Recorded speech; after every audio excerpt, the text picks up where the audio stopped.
सारे जहां से अच्छा हिंदोसिता हमारा, हम बुलबुले है इसकी ये गुलसिता हमारा। मजहब नहीं सिखाता आपस में बैर रखना, हिंदी है हम वतन है हिंदोसिता हमारा। दोस्तों, आज जो हिंदुस्तान पूरी दुनिया के अंदर प्यार मोहब्बत के गहवारों के साथ मशहूर है, ये शेर कहने वाला एक बहुत बड़ा मुजद्दिद, शायरी की जान, हिंदुस्तान की आन बान शान, जिनको लोग बाग प्रोफेसर अल्लामा इकबाल के नाम से जानते हैं, उन्होंने ये शेर कहा था कि सारे जहां से अच्छा हिंदोसिता हमारा। यानी पूरी दुनिया में, पूरे जहान में हिंदुस्तान से ज्यादा खूबसूरत देश कोई नहीं है। जब हमारे देश के साइंटिस्ट इंदिरा गांधी जी जब उस टाइम की प्रधानमंत्री थी, तो जब साइंटिस्ट चांद पर गए तो इंदिरा गांधी ने पूछा कि बताइए आपको हिंदुस्तान कैसा लगता है। तो उस समय के साइंटिस्ट ने कहा था कि मैडम मुझे ये कोई बात कहते हुए गुरेज नहीं हो रही है, गुरेज नहीं हो रहा है कि जो अल्लामा इकबाल ने कहा था कि सारे जहां से अच्छा हिंदोसिता हमारा।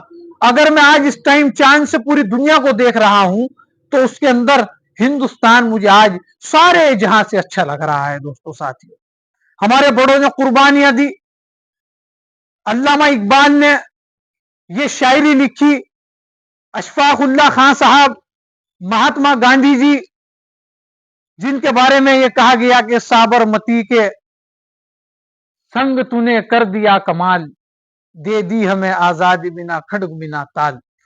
दोस्तों, महात्मा गांधी जैसे विचार, पंडित जवाहरलाल नेहरू जैसे विचारों ने, अशफाक उल्लाह खान जैसे विचारों ने, मौलाना हुसैन अहमद मदनी जैसे विचारों ने हमारे देश को आजादी दिलाई।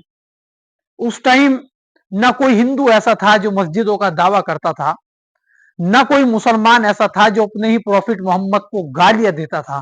जैसे कि हमारे यहाँ एक मलऊन था वसीम अहमद रिजवी, जिसने कुरान पर, जिसने अल्लाह के रसूल पर आवाज उठाई, और फिर जब अल्लाह के रसूल ने कहा कि कुल या अय्युहल काफिरून ला आबुदु मा ताबुदून वला अंतुम आबिदून मा आबुद वला अना आबिदु मा बत्तुम वला अंतुम आबिदून मा आबुद लकुम दीनुकुम वलिय दीन। कि जिस परवरदिगार को मैं मानता हूं तुम उसको नहीं मान सकते। यानी कि दीन ये भी बता रहा है कि दीन के अंदर, धर्म के अंदर जबरदस्ती नहीं है। जिस दीन को मैं मानता हूं उसी दीन को आप नहीं मान सकते, और जिस दीन को आप मानते हैं, जिस खुदा को आप मानते हैं, उसको मैं नहीं मान सकता। इसीलिए लकुम दीनुकुम वलिय दीन, तुम अपने मजहब पर रहो और मैं अपने मजहब पर रहता हूं। अच्छाइयां धर्मों में विलुप्त करती है एक दूसरे आदमी को, उसमें विलय होती है। अगर अल्लाह के रसूल सल्लल्लाहु अलैहि वसल्लम ना होते तो हिंदुस्तान के अंदर ही नहीं बल्कि पूरी दुनिया के अंदर 1400 साल पहले, आप तारीख शाहिद है, आप तारीख को उठा करके देखिए कि हमारी मुसलमान बचिया हो या हमारी हिंदू बचिया हो जो गैर मुस्लिम थे, उनकी बच्चियों को उनके माँ बाप जिंदा दफन कर देते थे। जहालत का जमाना था।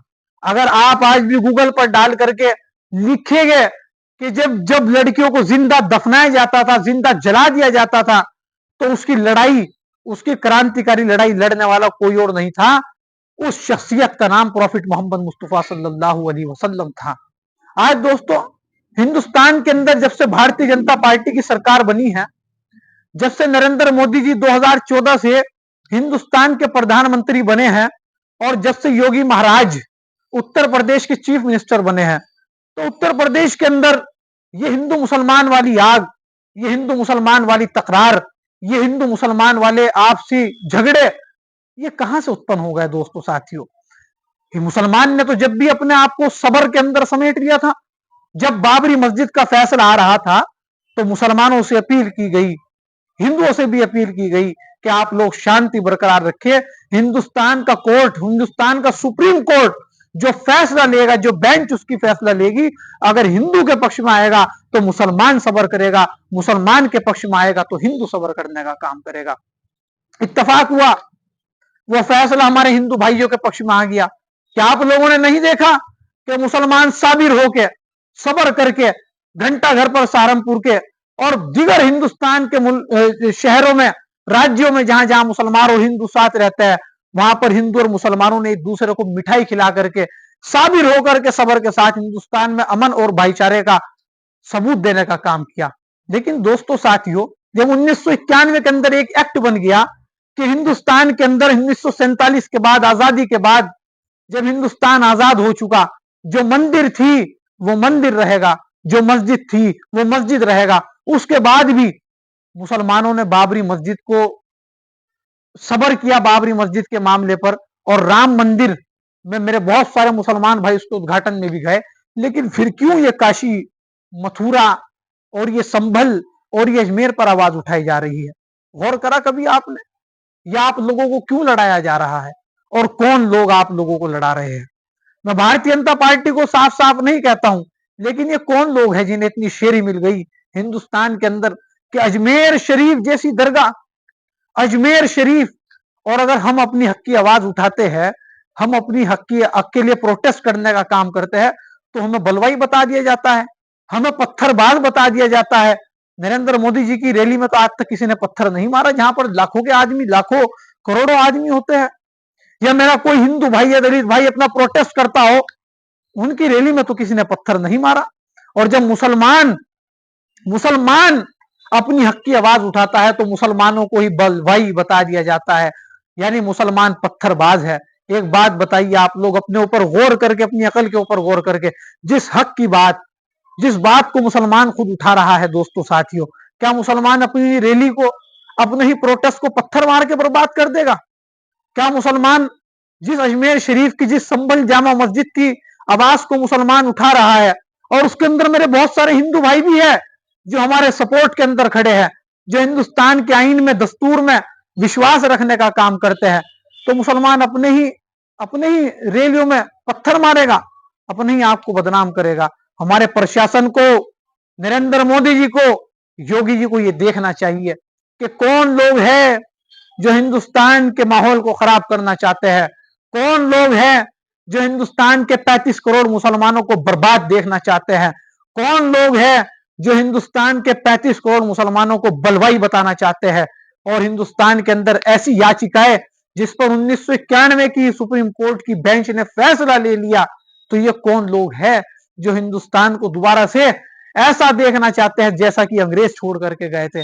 ऐसा देखना चाहते हैं कि जब इंसान को इंसान की आवाज उठाने की आजादी ना हो। कौन लोग हैं ये लोग दोस्तों साथियों? मुसलमान तो इस देश के अंदर प्यार और मोहब्बत से रहना चाहता है। 5 लोग मर गए, 5 लोग शहीद हो गए संभल के अंदर, कौन है उनके माँ बाप के कलेजे को ठंडक देने वाला? अभी नुपुर शर्मा ने अल्लाह की रसूल की शान में गुस्ताखी की, तो रांची झारखंड के अंदर 2 लड़के शहीद हो गए। आज तक उसकी मां का दुख कोई नहीं समझ पाया, ना कोई उसके दुखों पर मरहम लगा पाया। दोस्तों साथियों, बहराइच के अंदर, चाहे वो मेरा हिंदू भाई था, चाहे वो मेरा मुसलमान भाई था, वो लोग मर गए।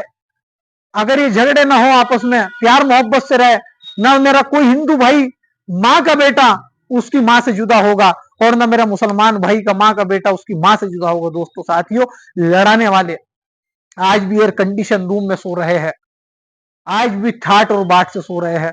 लड़ाया सिर्फ आपको और हमें जा रहा है। दोस्तों साथियों, मेरे बहुत सारे दोस्त हैं हिंदू, आप उनसे मेरे बारे में मालूम करके देखिए।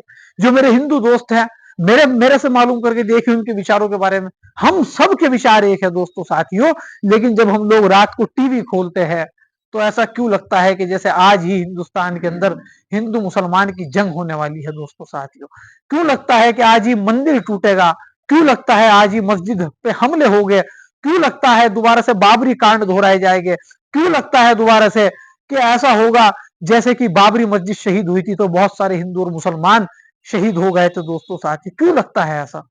क्यों दोबारा वो तारीखें दोहराने की बात की जा रही है?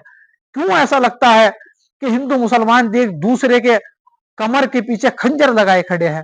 लेकिन जब वो टीवी बंद होता है, जब आपस की नफरतें बंद होती है, जब परवक्ता जहर उगलते हैं, तो ऐसा लगता है कि जैसे अभी वॉर छिड़ जाएगी। और जब वो खत्म हो जाता है तो क्यों लगता है कि मेरा सार्थक, मेरा भाई आरिफ सिद्दीकी का भाई है? क्यों लगता है कि पराग आरिफ सिद्दीकी का भाई है? क्यों लगता है सार्थक और पराग को?